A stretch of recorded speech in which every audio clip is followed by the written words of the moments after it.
Hi, I'm Matt McDonald. I'm 26, been working on my doctorate in chemical engineering, and I qualified for the Olympic trials in the marathon here on February 29th in Atlanta.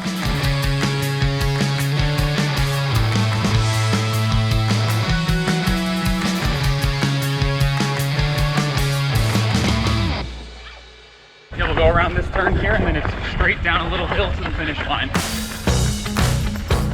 The first ever race I ran was a 5K when I was 10 years old, and I ran 23:19. From there, I sort of just fell in love with the sport, and I really committed to that by the time I got to high school.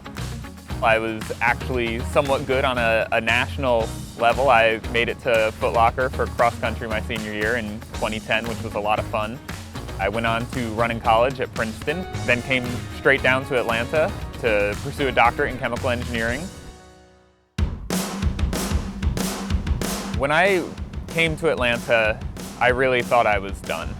But actually one of my professors was the captain of the masters team at Atlanta Track Club. And so he was the one that kind of pushed me into it, and he actually even recruited me a little bit to come down to Atlanta. I started running with Atlanta Track Club, and at first I didn't take it super seriously, but I guess it was sort of inevitable that I would be competitive again.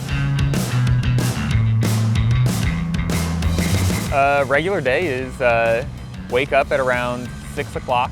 I am blessed that I can wake up and be running 15 minutes later. I can roll out of bed and just run.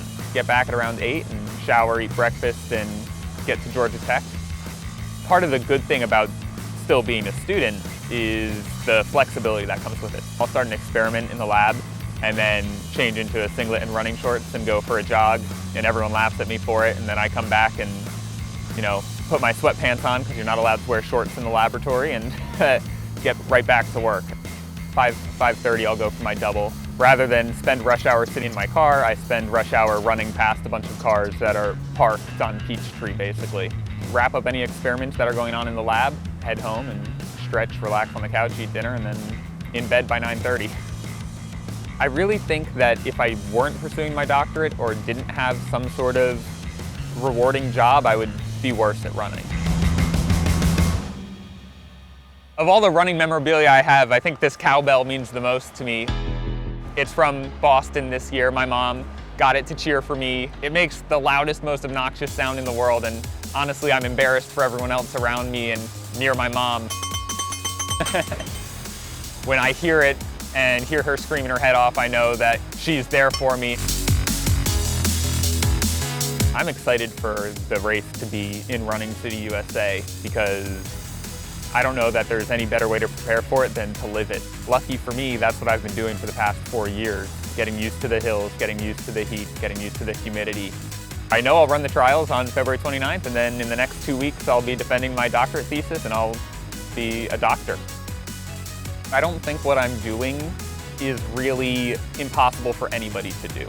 My running form is not very good, like I heel strike. It's just a matter of doing it. I think everybody can make goals. They might seem very lofty now, but they're achievable when you really just work at it.